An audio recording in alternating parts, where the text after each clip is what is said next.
Que el Señor me los bendiga a cada uno, a cada hermano, cada hermana. Amén. De nuestro ministerio les saluda el hermano Jacob. Amén. Y bien, aquí estamos nuevamente para poder compartir con ustedes una porción de la palabra. Siempre esperando que el Señor sea hablando a nuestros corazones. Amén. Siempre yo creo que el Señor tiene una palabra para entregar. Siempre hay algo que repasar, que aprender. Y la verdad que el tema del día de hoy es un tema que puedo decir años que no toco y tiene que ver con los eventos del fin de los tiempos. Si hay algo que me motivó a estudiar la palabra del Señor, sí, la otra vez conté cómo comencé a leer la Biblia, pero si había algo que me había motivado a estudiar la palabra de Dios, habían sido los eventos del porvenir, el fin de los tiempos, lo que técnicamente en teología se le conoce como escatología, escatos últimos, y logía sería como el estudio de los últimos tiempos. Entonces, todo este tema de profecía bíblica, cuando recién me acerqué a los caminos del Señor, año 2009, pero específicamente año 2010, fueron temas que empezaron a cautivar mi corazón. Hoy en día nuestro pastor Claudio se ha dedicado a exponer temas con respecto a los últimos tiempos, y hoy me quiero referir específicamente al día del Señor o al día de Jehová. ¿Qué nos habla la Biblia con respecto a ese día? Es un día de 24 horas. ¿En qué consiste? Es la venida del Señor. La iglesia está esperando el día de Jehová o el día del Señor. ¿Hay que esperar el día de Jehová o el día del Señor? Vamos a ver todas esas preguntas que mucha gente piensa, sobre todo los que no creen en el arrebatamiento de la iglesia. Creen que el día del Señor, y aquí vamos a dar un spoiler, como dicen algunos, un adelanto, creen que el día del Señor es la segunda venida de Cristo. Vamos a responder esa pregunta, si es que el día del Señor o el día de Jehová es la segunda venida de Cristo. ¿Ya? Y lo vamos a estar viendo a través de las Escrituras. Para eso vamos a ver pasajes del Nuevo Testamento, pero también nos vamos a dar cuenta cómo el Nuevo Testamento es un cumplimiento del Antiguo Testamento. Nosotros no podemos encerrarnos solamente en un versículo, solamente en un pasaje, sino que tenemos que estudiar la palabra del Señor, saber a qué están haciendo referencia los apóstoles cuando citan en el Antiguo Testamento, y cuando en el Antiguo Testamento también se hace una profecía con respecto al futuro, hay que entender también a quién va dirigida esa profecía.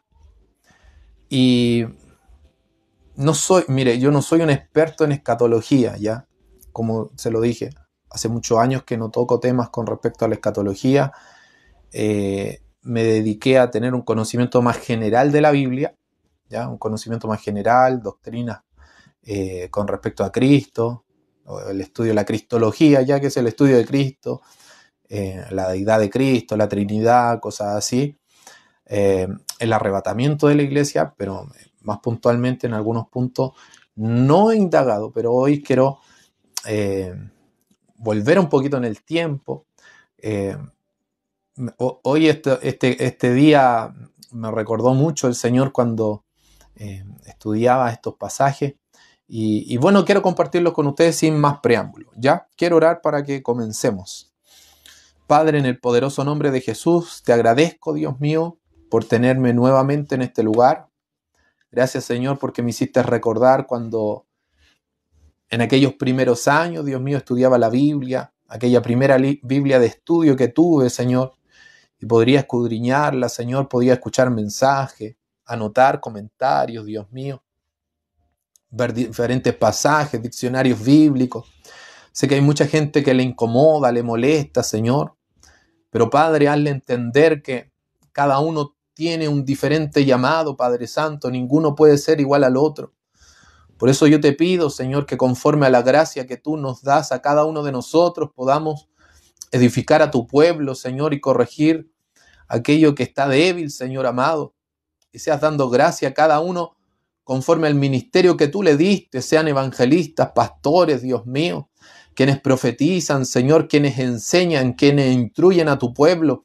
Cada uno lo pueda hacer, Señor, conforme al don de gracia que ha recibido de ti, Padre Santo, porque entendemos que estos dones son inmerecidos, pero también, Señor, tú lo diste a tu pueblo, a tu iglesia, Padre Santo, para perfeccionar a tu pueblo, para que lo torcido no se salga del camino, Señor.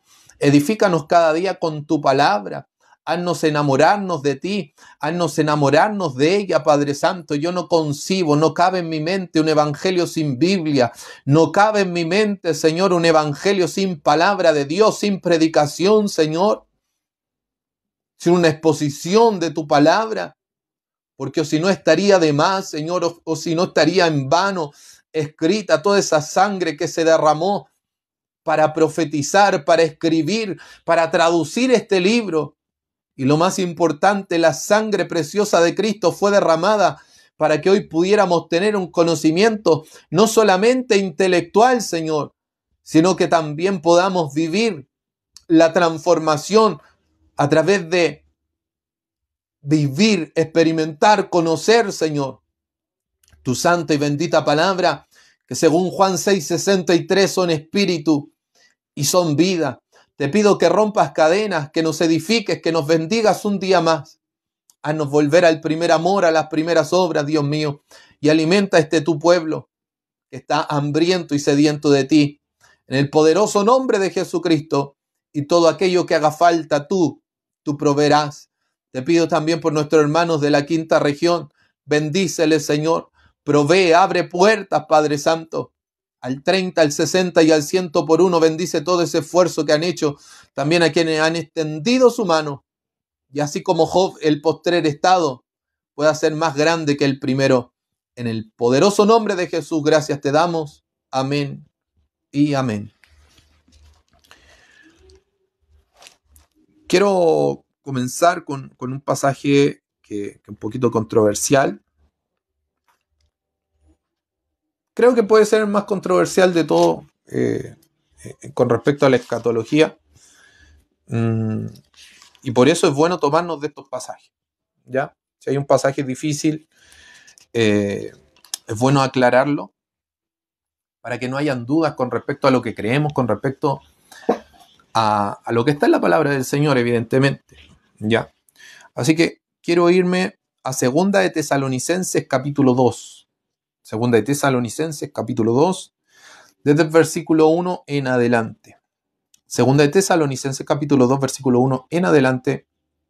Leemos para gloria de Dios Padre, Hijo y Espíritu Santo. Dice: pero con respecto a la venida de nuestro Señor Jesucristo y nuestra reunión con Él, ojo con eso, la venida de nuestro Señor Jesucristo y nuestra reunión con Él, os rogamos, hermanos, que no os dejéis mover fácilmente de vuestro modo de pensar, ni os conturbéis, ni por espíritu, ni por palabra, ni por carta como si fuera nuestra, en el sentido de que el día del Señor está cerca.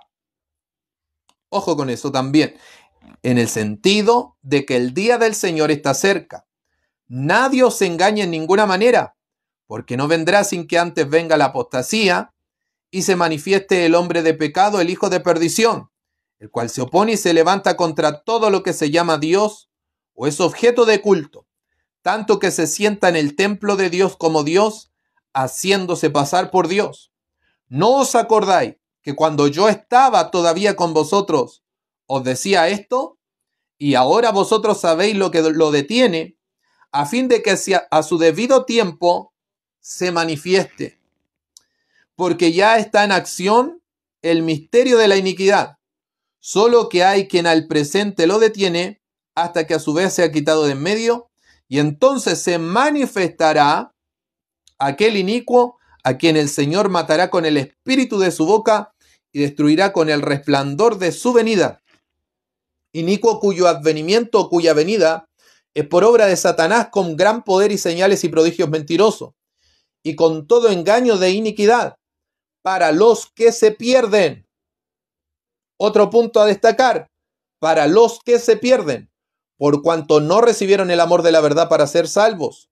Por esto Dios les envía un poder engañoso para que crean la mentira, a fin de que sean condenados todos los que no creyeron a la verdad, sino que se complacieron en la injusticia. Verso 13, pero nosotros, se incluye Pablo, pero nosotros, y se incluye usted también, debemos dar siempre gracias a Dios respecto a vosotros, hermanos amados por el Señor, de que Dios os haya escogido desde el principio para salvación, mediante la santificación por el Espíritu de la fe y la fe en la verdad, a lo cual os llamó mediante nuestro Evangelio para alcanzar la gloria de nuestro Señor Jesucristo. Así que, hermano, estad firmes y retened la doctrina que habéis aprendido, sea por palabra o por carta nuestra. Y el mismo Jesucristo, Señor nuestro, y Dios nuestro Padre, el cual nos amó y nos dio consolación eterna y buena esperanza por gracia, conforte vuestros corazones y os confirme en toda buena palabra y obra. Amén y amén. Palabras de Dios. Vamos entonces. Tenemos que Pablo escribe 2 cartas. Nuestro pastor Claudio el otro día nos explicaba, el día martes, el propósito de las 2 cartas. El propósito de la primera carta, en resumidas cuentas, es consolar a la iglesia debido, como dice 1 de Tesalonicenses capítulo 1, verso 6, a la tribulación que estaban pasando. Usted dirá, pero hermano, entonces, ahí está hablando de la gran tribulación. En honor a la verdad, no. Porque según Mateo 24, la gran tribulación que profetiza Jesús es la tribulación la cual nunca ha habido. Gran tribulación, la cual nunca ha habido ni la habrá. Entonces, cada vez que la Biblia habla de tribulación o de los que los atribulan, por ejemplo, 2 de Tesalonicenses capítulo 1, versículos 7, por ejemplo, y a vosotros que sois atribulados, daros reposo con nosotros cuando se manifieste el Señor Jesús desde el cielo con los ángeles de su poder. Y el verso 6 dice, porque justo delante de Dios pagar con tribulación a los que os atribulan. La iglesia de Cristo estaba siendo tribulada o atribulada en el sentido de aflicción. Lipsis creo que es la palabra griega para tribulación. Pero esta gran tribulación es diferente a toda tribulación.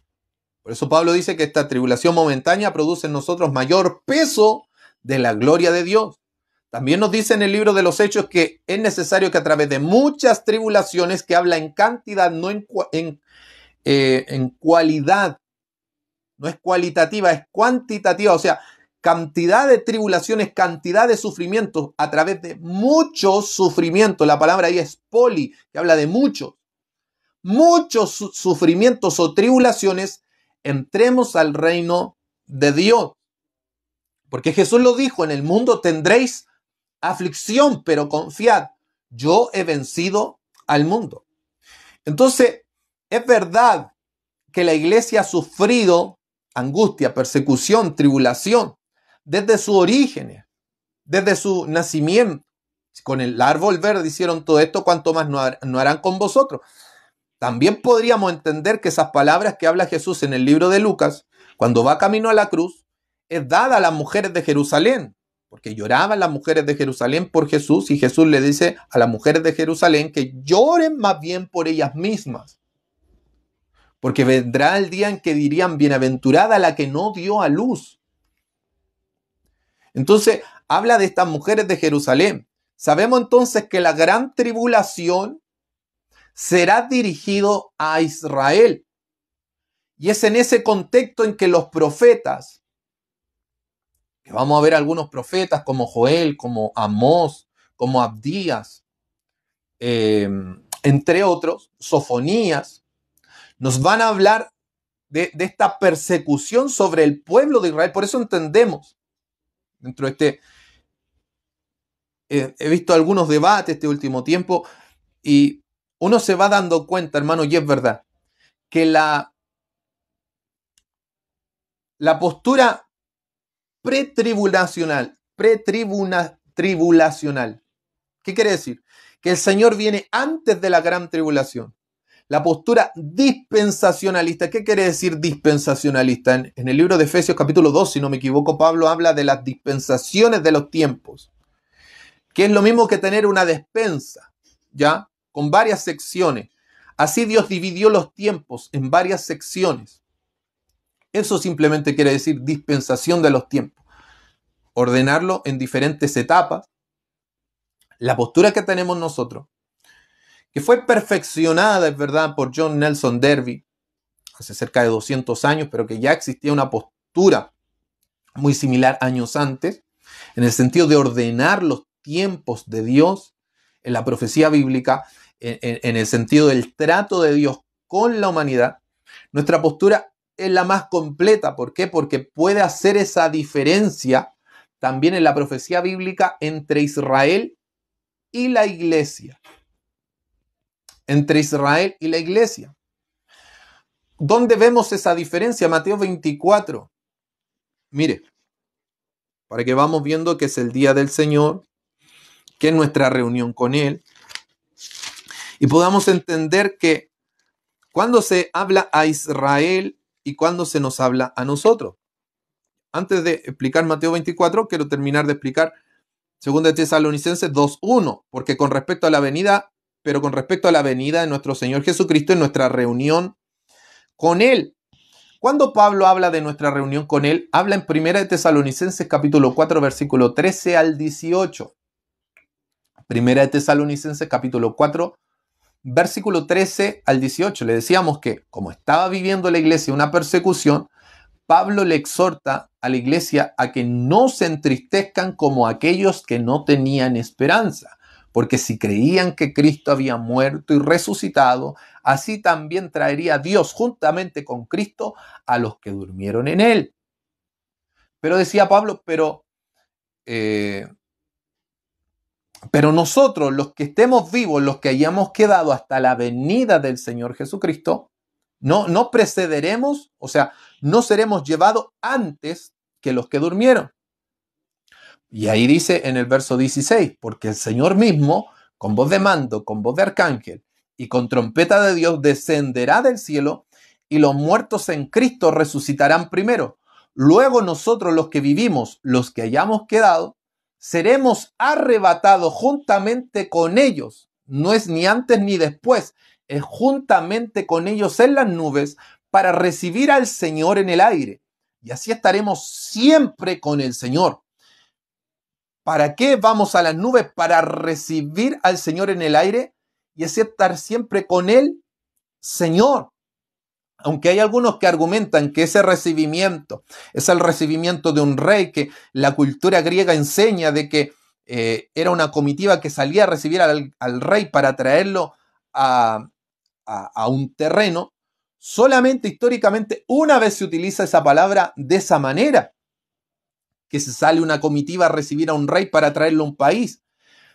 Pero en este contexto, es la iglesia que va al encuentro del novio para ir a la casa del Padre, según Juan capítulo 14, versículo 1 al 6, al 7, podríamos decir. Es la iglesia quien va al encuentro de Cristo para sumarse a la subida de las bodas del Cordero y ser librado, según 1 Tesalonicenses capítulo 1, verso 10. 1 Tesalonicenses capítulo 1, verso 10. 1 Tesalonicenses capítulo 5, verso 9. 1 Tesalonicenses capítulo 5, verso 9, de la ira venidera. El verso 10 del capítulo 1 de 1 Tesalonicenses, capítulo 1, verso 10, nos dice que Dios no nos ha puesto para ira, sino para alcanzar salvación por medio de nuestro Señor Jesucristo. Esta ira es lo que vamos a ver hoy como el día de Jehová o el día del Señor. Vamos a darnos cuenta cómo ese día de Jehová o el día del Señor no hace referencia al arrebatamiento, no hace referencia a la segunda venida, sino que hace referencia a un periodo que no es de 24 horas, sino que es un periodo de tiempo que, según la profecía de Daniel capítulo 9, verso 27, Daniel capítulo 9, verso 27, donde dice que por otra semana, y esa semana es Shavuá en hebreo, que es una semana de años, confirmará un pacto. ¿Quién? El anticristo, el príncipe de un pueblo que ha de venir. Ese príncipe es el anticristo que viene del Imperio Romano y hace un pacto de 7 años. Entonces, volvemos. Primera de Tesalonicenses 1:10 nos dice que no somos puestos para ira, sino para alcanzar salvación por medio de nuestro Señor Jesucristo y librarnos de ese periodo del día del Señor o el día de Jehová. ¿Se entiende? Entonces, nuestra reunión con el de Segunda de Tesalonicenses, capítulo 2, verso 1, es el arrebatamiento de la iglesia que había hablado Pablo ya en su primera carta a los tesalonicenses. Los tesalonicenses en su segunda carta pensaban que estaban viviendo el día del Señor. Por eso se lo reitero, no era solo un día de 24 horas o un segundo, sino que el día del Señor era el periodo de gran tribulación. Ellos pensaban que estaban viviendo la gran tribulación, que el Señor Jesucristo había venido y que estaban en la gran tribulación, se habían quedado. Pero no es así. Pablo tiene que recordar su primera carta y decirle lo que también dice Primera de Tesalonicenses 5:9, que no nos ha puesto Dios para ir. Primera de Tesalonicenses 1:10 y Primera de Tesalonicenses 5:9 también nos dice que nos libra de la ira venidera. Nos libra de la ira venidera. Según Apocalipsis capítulo 6, dice que los ricos le dicen a los montes, caed sobre nosotros y líbrenos de aquel que está sentado en el trono y de la ira del Cordero, porque el día de su ira ha llegado y ¿quién podrá sostenerse en pie? Entonces, esa ira no es para la iglesia. Y esa palabra ira en griego es thumos, si no me equivoco, thumos. Es la misma palabra ira que se utiliza en Primera de Tesalonicenses 1:10 y Primera de Tesalonicenses 5:9. Esa ira de Apocalipsis 6, que hablan los ricos que ellos anhelaban que fueran libres de esa ira, los únicos que podrán ser libres de esa ira serán aquellos que han creído en nuestro Señor y Salvador Jesucristo. Y esa salvación de esa ira no es con oro, no es con plata, no es con piedra preciosa, sino como lo dice Primera de Pedro capítulo 1, verso 18 al 19, es con la sangre preciosa de Cristo, que según Hebreos capítulo 10, verso 19, abrió camino al cielo para que nosotros podamos entrar gratuitamente a través del velo que se rasga, esto es, su propia carne. Por eso cuando Jesús en Juan 19, verso 30, Juan 19, 30, él pronuncia esta palabra, consumado es, Jesús le está diciendo al Padre, Padre, pagué el precio para redimir a la humanidad, para traerlos de vuelta a ti, porque la humanidad había salido de la comunión del hombre con Dios en el huerto del Edén. Ahora Jesús no los trae de vuelta al huerto del Edén, sino que ahora los trae de vuelta al tercer cielo, al Padre que está en los cielos.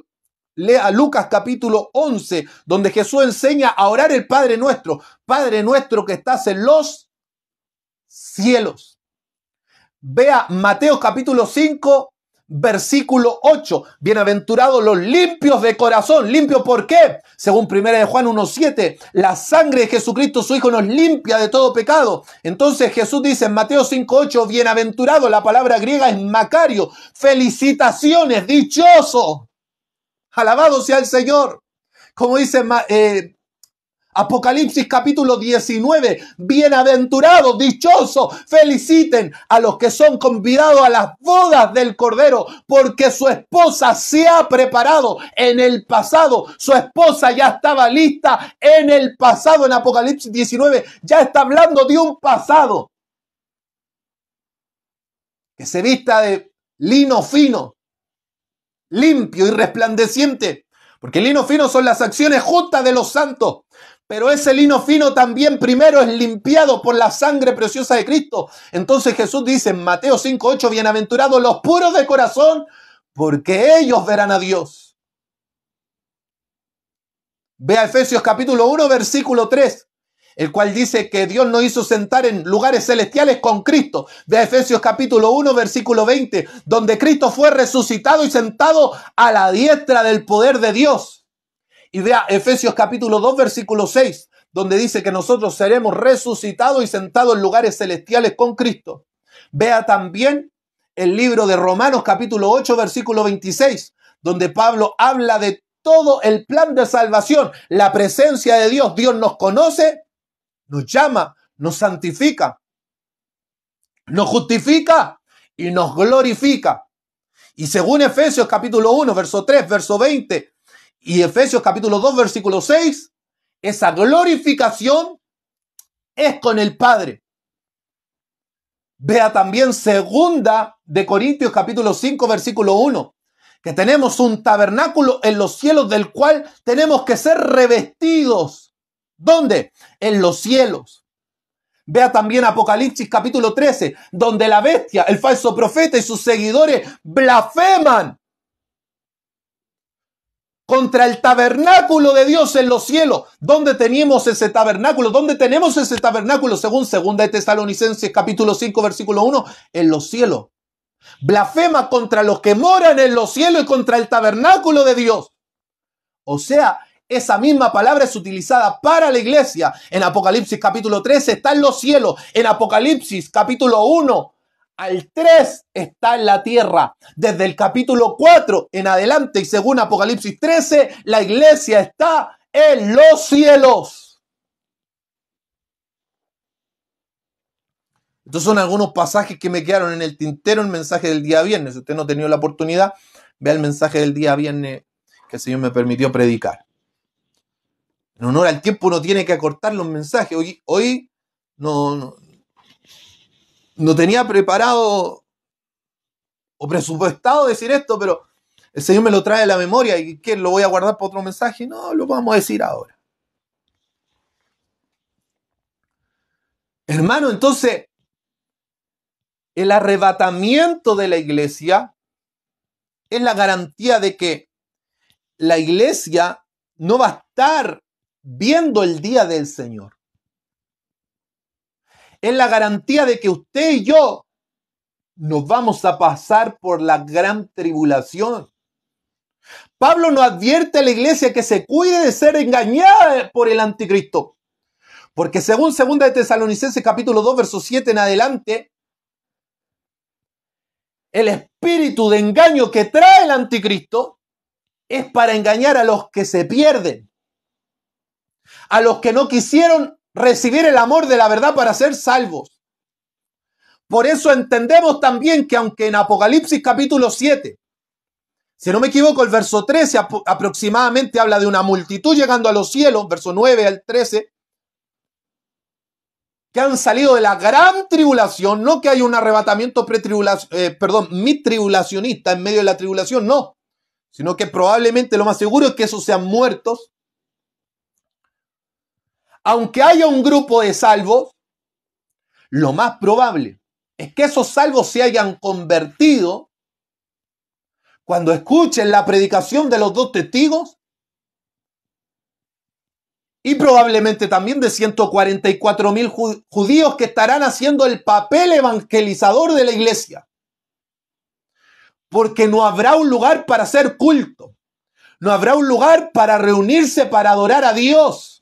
No habrá un lugar para decir cuántos quieren aceptar a Cristo, sino que aquellos que no quisieron recibir el amor de la verdad para ser salvos, aquellos que no quisieron irse en el arrebatamiento, lo más probable es que el espíritu de engaño del anticristo los convenza para que se pierdan. Por eso muchos predicadores en antaño hablaban de que para los que se quedaban, lo más seguro, no podemos decir un 100%, pero lo más seguro es que ellos se pierdan. Porque si rechazaron el amor de la verdad, están totalmente propensos a ser engañados por el mismo diablo. Si no quisieron creer al evangelio, a eso me refiero. Entonces lo más probable es que esos salvos que habla Apocalipsis capítulo 7 sean nuevos evangelizados.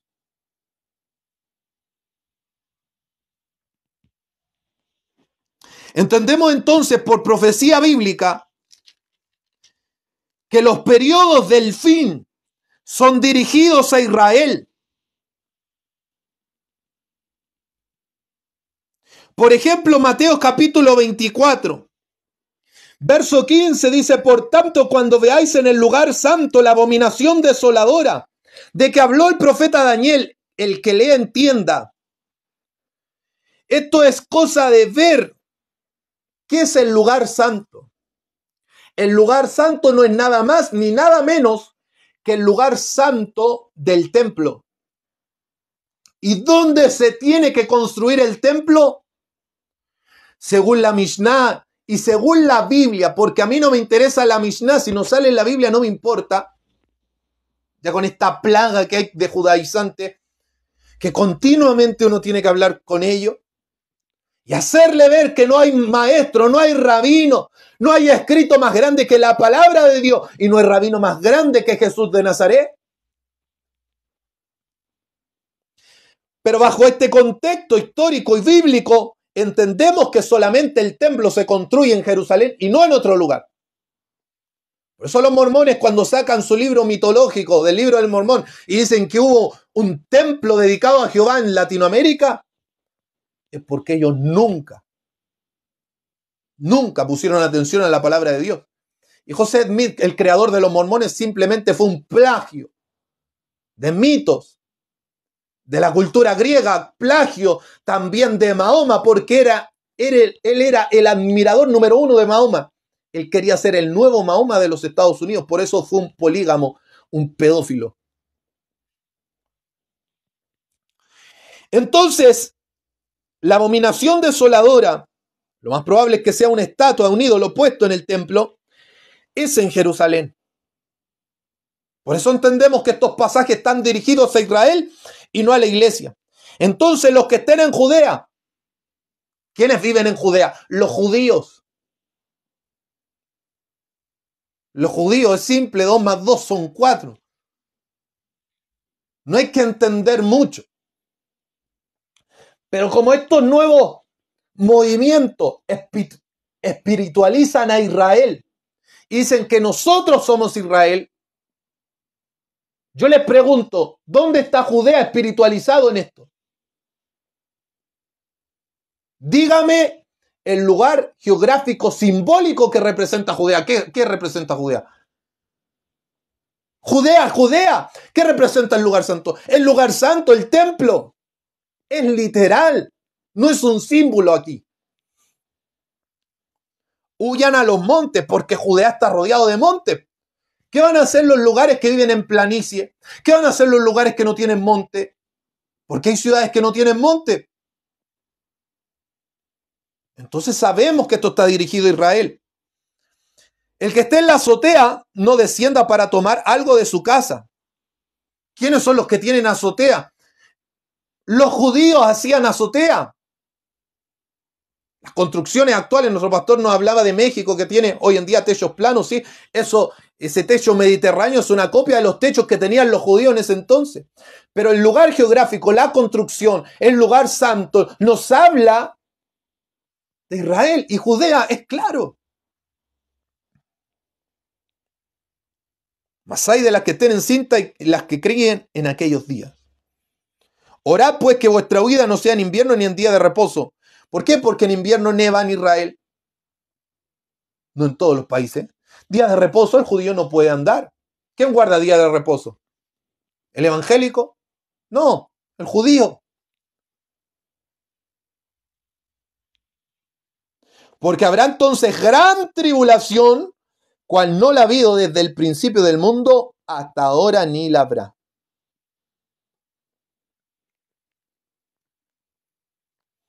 Si aquellos días no fueran acortados, nadie sería salvo, mas por causa de los escogidos, aquellos días serán acortados. Hermano, entonces esos escogidos en la iglesia, no.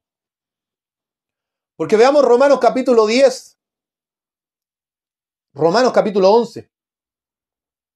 Cuando Pablo cita el Antiguo Testamento, más específicamente Romanos capítulo 9 y después Romanos capítulo 11 nos habla de esta comparación entre Israel y la iglesia. Romanos capítulo 9 nos habla de la elección de Saúl y el rechazo de Saúl. La elección de Israel, más bien dicho, y el rechazo de Saúl. Israel es el pueblo de Dios, un escogido. ¿Para qué? Para traer la palabra. Son las leyes, las promesas. Y también vino Cristo según la carne, dice Pablo. Entonces, ¿para qué Israel fue escogido? Para traer las promesas de Dios. Entonces Israel también es un pueblo escogido. No necesariamente cuando la Biblia habla de escogido se está haciendo referencia a la iglesia. Entonces este pasaje, y sobre todo, mire, ojo lo que voy a decir, porque dentro de los hermanos que estudian un poquito más van a poder entender lo que voy a decir. Voy a tratar de explicarlo sencillo. Los hermanos que estudian escatología bíblica y creemos en el arrebatamiento antes de la gran tribulación, existe un dispensacionalismo antiguo y uno revisado y actualizado. Y por ejemplo, en la época de Scofield, donde venía la Biblia de Scofield, muchos interpretaban que la iglesia estaba metida aquí. Después otros eruditos norteamericanos empezaron a decir, no, la iglesia está hasta el capítulo 7, hasta el capítulo 14, decía Scofield. Y los actuales, por ejemplo, Tilahaye, por ejemplo, Evis Carballosa, por ejemplo, el doctor Pentecost, que son del seminario de Dallas de Estados Unidos, consideran que Mateo 24 no es para la iglesia. Por las razones que estoy dando ahora. Judea, para los judíos, ubicación geográfica. Lugar santísimo, Jerusalén, donde está el templo. Invierno y día de reposo, quienes guardan día de reposo son los judíos. Entonces, la iglesia no está aquí.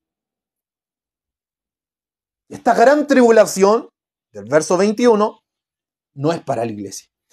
Vamos entonces al día del Señor para que no nos atrasemos más. ¿Qué es el día del Señor? Voy a volver a 2 de Tesalonicenses.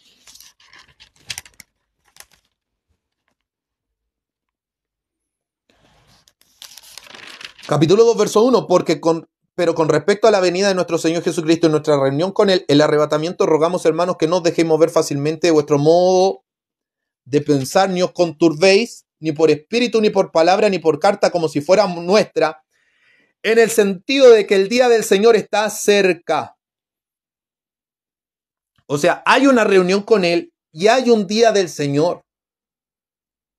Y aquí vamos a ver que el día del Señor no es lo mismo que nuestra reunión con Él. Porque la reunión es el rapto. Pero el día del Señor es la tribulación. ¿Qué dice entonces la Biblia con respecto al día del Señor? Tengo que hacer una aclaración antes de entrar al tema. La palabra día del Señor está traducido del Antiguo Testamento griego. Como los judíos cuando traducen el Antiguo Testamento al griego sacan la palabra Jehová, ellos reemplazan la palabra Jehová por Kyrios o Señor. Entonces cada vez que en el Antiguo Testamento vaya a decir en nuestra Reina Valera 1960 día de Jehová, en la versión griega que leían los primeros cristianos decía día del Señor. ¿Se entiende? En el Nuevo Testamento hay una excepción al día del Señor, que es Apocalipsis capítulo 1, donde Juan dice, estaba en el Espíritu en el día del Señor. Y ese día del Señor, históricamente se conoce por el día que resucita Jesús de entre los muertos, día domingo. Pero todas las otras Por regla general, hay regla general y acepciones a la regla, que es el día domingo. Pero por regla general, día del Señor no es un periodo de 24 horas, sino que un periodo de tribulación, de castigo, de juicio, persecución, matanza, oscuridad, tiniebla, etcétera, etcétera, etcétera. ¿Se entendió el punto? Espero que se entienda. Ya, vamos entonces. El libro del profeta Joel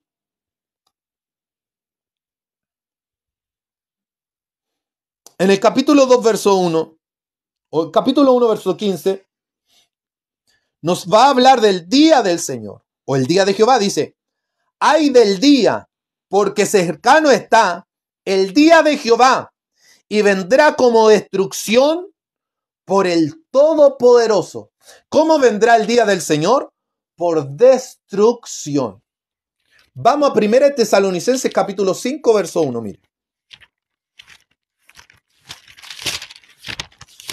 1 Tesalonicenses, capítulo 5, versículo 1. ¿Qué dice la palabra del Señor?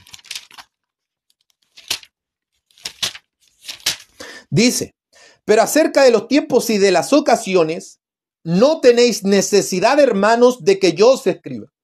Porque vosotros sabéis perfectamente que el día del Señor vendrá así como ladrón en la noche. ¿Qué significa venir como ladrón en la noche? Sin aviso. O sea, es eminente. El arrebatamiento de la iglesia, la venida del Señor, es sin previo aviso. Y el arrebatamiento de la iglesia da lugar al día del Señor en el sentido de castigo. ¿Ya? El día del Señor es el día del castigo. Pero el arrebatamiento viene en un abrir y cerrar de ojos y entonces viene el día del Señor. Muchos interpretan que el arrebatamiento es secreto, aunque la palabra secreto no aparezca en el Nuevo Testamento. El dispensacionalismo revisado, actualizado, no considera la palabra secreto. Pero la venida, el arrebatamiento será en un momento, en un abrir y cerrar de ojos a la final trompeta. Vea 1 de Corintios capítulo 15, verso 51, 52 más específicamente. Pero este día del Señor, volvemos en el contexto, es la gran tribulación que llega en un momento, en un abrir y cerrar de ojos. ¿Por qué? Porque el arrebatamiento es un momento, no hay previo aviso. No hay previo aviso. No hay señales antes del arrebatamiento. No hay necesidad de señales. No hay necesidad de señales. Eso es la doctrina de la eminencia. Inminente, perdón. Por eso la iglesia tiene que estar preparada en todo momento, para que haya evidencias para la segunda venida de Cristo. Y hermano, entonces, ¿cómo ustedes a veces hablan de profecía del último tiempo, de que parece que se están cumpliendo? No, lo que se está viendo son vestigios para que se cumplan esas señales del Apocalipsis. Pero no estamos en el Apocalipsis. ¿Se entiende? Por ejemplo, está la tecnología para que alguien pueda tomar el control mundial y marcar y que nadie pueda comprar ni vender. Está la tecnología, pero todavía no está la marca de la bestia. Y para que esté la marca de la bestia tiene que estar la bestia. Para que esté la bestia tiene también que estar el falso profeta que va a promover la marca de la bestia y hacer grandes señales y prodigios para engañar a los que se pierden. ¿A quiénes? A quienes no se fueron en el arrebatamiento de la iglesia. ¿Se está entendiendo? Entonces, vendrá como ladrón, no se darán cuenta. No se darán cuenta. Como ladrón de noche, que cuando digan paz y seguridad, entonces vendrá ¿sobre quién? Sobre nosotros, sobre la iglesia, dice Pablo, sobre los apóstoles. No, entonces vendrá sobre ellos, no nosotros, sobre ellos. Destrucción repentina, como dolores a la mujer encinta o embarazada, y no escaparán. Mas vosotros, hermanos, no estáis en tinieblas para que el día os sorprenda como ladrón. Porque nos todos vosotros sois hijos de luz e hijos del día. No somos de la noche ni de las tinieblas. Por tanto, no durmamos como los demás, sino velemos y seamos sobrios, que significa estemos despiertos, y sobrios significa estar sin vino.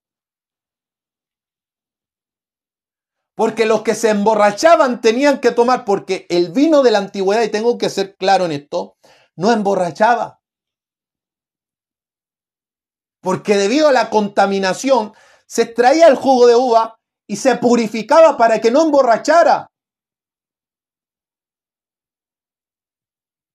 Para que hasta un niño pudiera beber jugo de uva. ¿Sabía usted? Debido a la contaminación de las aguas. Por eso Pablo le dice a Timoteo, debido a tus diversas enfermedades, toma un poco de vino, no tomes agua. Pero ese vino no es el que usted va a comprar a la botillería. No es el vino de la Santa Rita, no es el vino del 120, no es el vino de Clos de Pir, que no es el vino del Casillero del Diablo, que tiene etanol, que deteriora el cerebro y hace que usted predique estupideces y diga que el vino es bueno. Es una ignorancia histórica. Se tenía que depurar, por eso Pedro, cuando dicen esto están ebrios, Pedro dice, son las 9 de la mañana, ¿cómo va a estar borracho?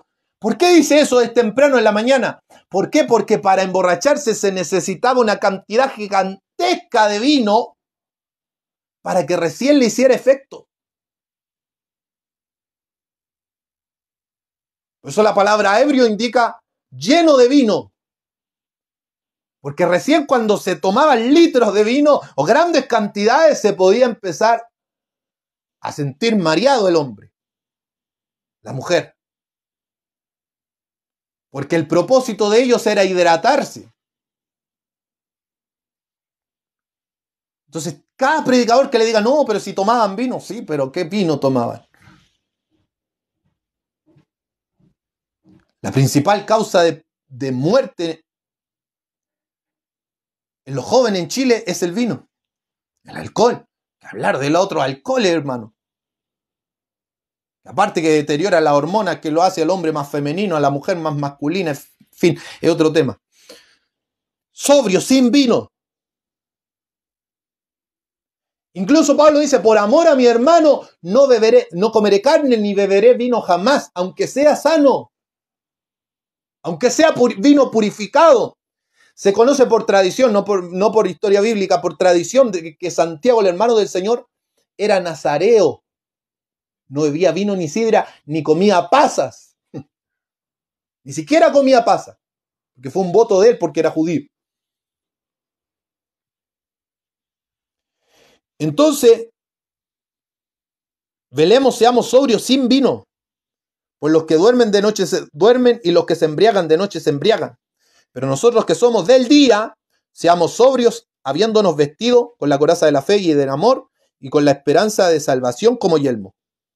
Porque no nos ha puesto Dios para ira, sino para alcanzar salvación por medio de nuestro Señor Jesucristo, quien murió por nosotros para que ya seamos que velemos o que durmamos, vivamos juntamente con Él.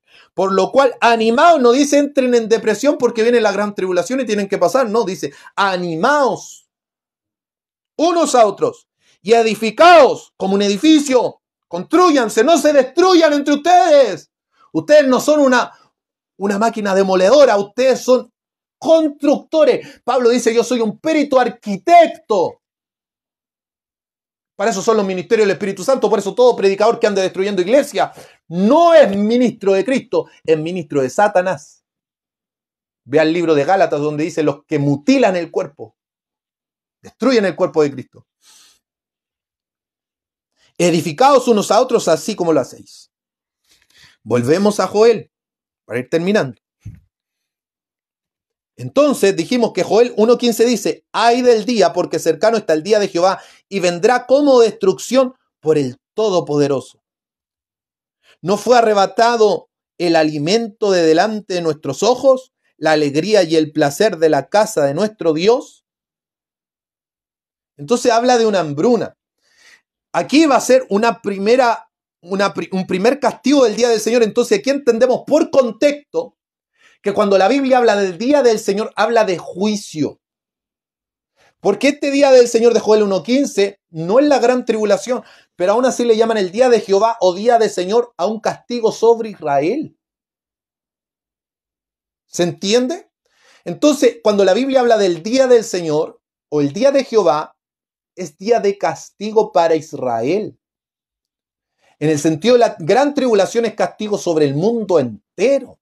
Por eso Apocalipsis 3:10 dice, por cuanto has guardado la palabra de mi paciencia, yo también te guardaré de la hora de la prueba que ha de venir sobre el mundo entero. No es local, es sobre el mundo entero.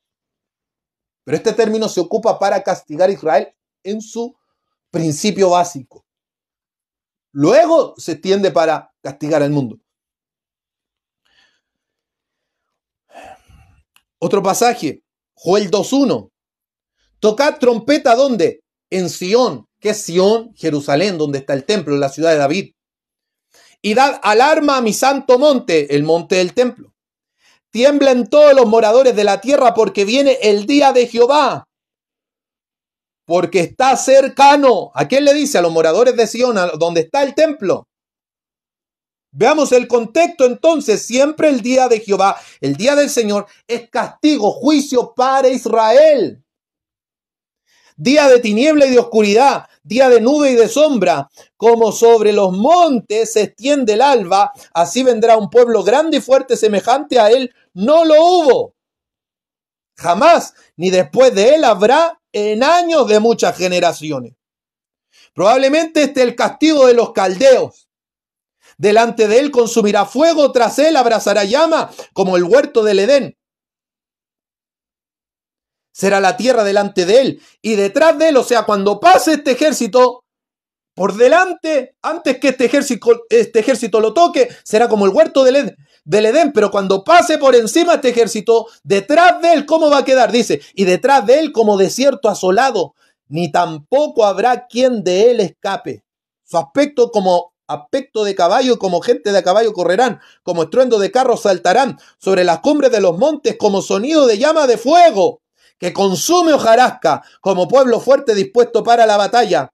Delante de él temerán los pueblos, se pondrán pálidos todos los semblantes. Como valientes correrán, como hombres de guerra subirán el muro, cada cual marchará por su camino y no torcerá su rumbo. Al parecer aquí va siendo un alcance de este día de Jehová, de un castigo para Israel en el pasado, ahora lo va extendiendo hacia un futuro.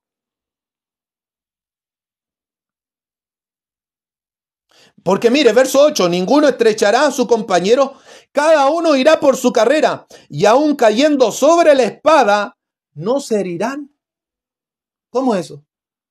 ¿Quién murió cayendo sobre su espada? ¿Quién se echó sobre su espada? Saúl, ¿cierto? Se suicidó, se tiró contra su espada para matarse. Dice, ni aun cayendo sobre su espada matarán, se matarán, morirán. ¿Dónde dice eso? ¿Acaso Apocalipsis capítulo 9 nos dice que la muerte huirá por 5 meses, que buscarán la muerte y la muerte huirá de ellos? Entonces al parecer va tomando un vuelco. Pero sigue en el contexto de persecución de ejércitos. Dios permitiendo un castigo por medio de ejércitos, de pueblos, hambruna, persecución, hambre.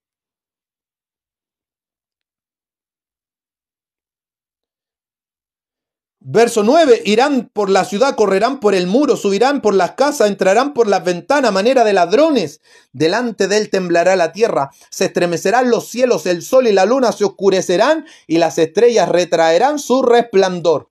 ¿Dónde aparece eso? Eso se extenderá al final. Mateo 24:29.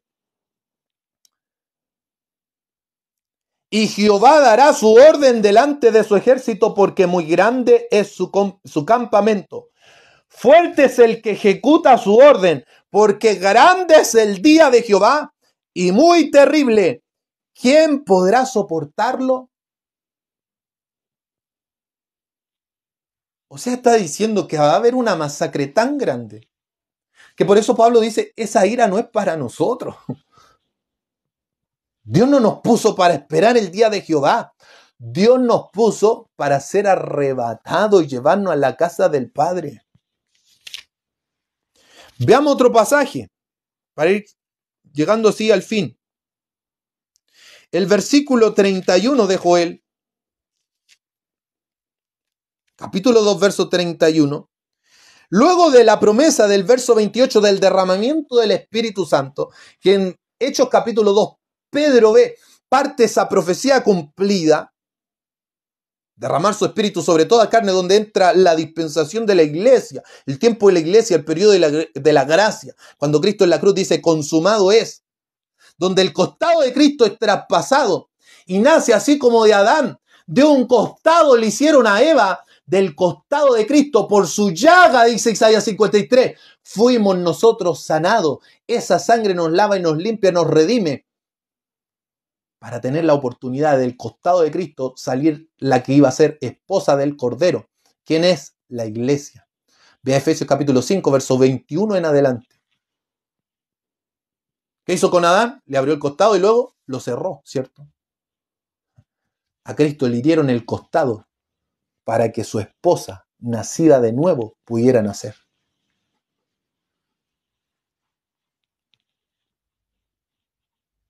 Por amor.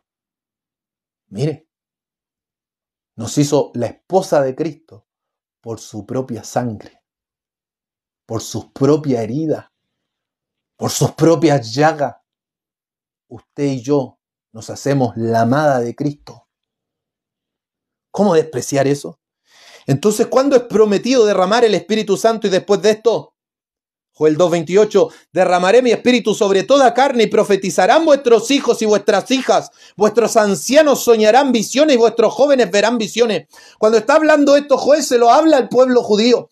Por eso Pedro entiende que esta promesa es para sus hijos, para vuestros hijos, para vuestras hijas, para cuantos están cerca, cuantos están lejos y todos cuantos el Señor vuestro Dios llamare.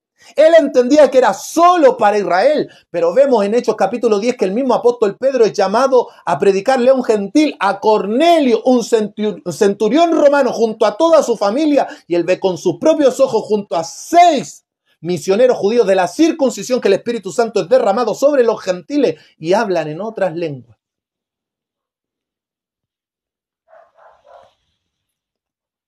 También sobre los siervos. ¿Quién eran los siervos? Los esclavos. Y un esclavo podía ser un extranjero. Ahí entra usted y ahí entro yo.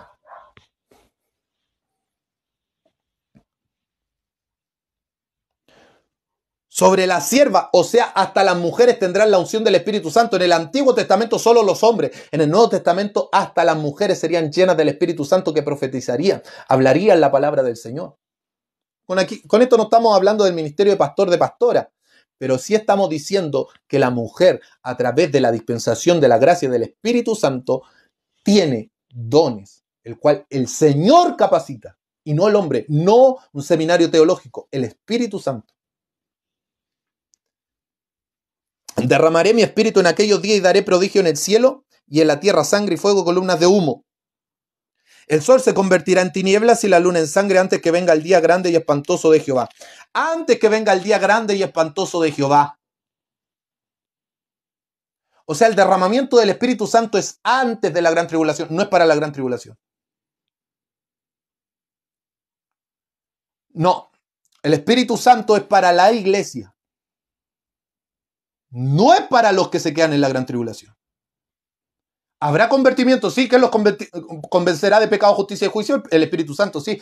Pero los dones, la manifestación, el mover, el poder del Espíritu Santo para evangelizar, para transformar vidas, para profetizar, para hablar en lengua, el ayudador, es para la esposa de Cristo. Los dones son para la novia del Cordero. Porque las perlas no son para los cerdos, ni lo santo para los perros. Fuerte lo que digo, sí. Pero los dones es para la iglesia. Los ministerios para la iglesia. Por eso Dios tiene que utilizar judíos en la gran tribulación.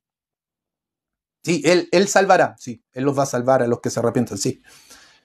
Pero el mover del Espíritu Santo, como lo vemos ahora, es solo para la iglesia. El Espíritu Santo no será quitado en la gran tribulación. Pero la manera de actuar con dones, con prodigios, con ministerios, no será igual. Sería una blasfemia decir que el Espíritu Santo no va a estar porque el Espíritu Santo es omnipresente. Así que cuando el Espíritu Santo es derramado no significa que el Espíritu Santo recién llegó a la tierra, sino que el Espíritu Santo comenzó a actuar en la iglesia, dentro, de dentro hacia afuera. Porque Jesús lo dijo, el Espíritu que está con vosotros morará en vosotros. Así que cuando alguien es lleno del Espíritu Santo es que el Espíritu Santo entró y tomó control de su vida. Oiga, se me pasó el tiempo. Joel 3:14. Muchos pueblos en el valle de la decisión, porque cercano está el día de Jehová. En el valle de la decisión. El sol y la luna se oscurecerán y las estrellas caerán retraerán su resplandor. El valle de la decisión es la guerra del valle de Josafat o la guerra de Armagedón de Apocalipsis 16. Parte también del día del Señor o el día de Jehová. Y Amós, con esto quería terminar, por favor. Amós 5:18. O sea, Joel Amós 5:18 dice rápidamente: ¡ay de los que desean el día de Jehová! ¡Ay todo aquel post-tribulacionista! Mid-tribulacionista. O medios del día de Jehová. ¡ay de los que desean el día de Jehová! ¿Para qué queréis este día de Jehová? Será de tinieblas y no de luz, como el que huye de delante del león y se encuentra con el oso, o como si entrara en la casa y apoyare su mano en la pared y le muerde una culebra.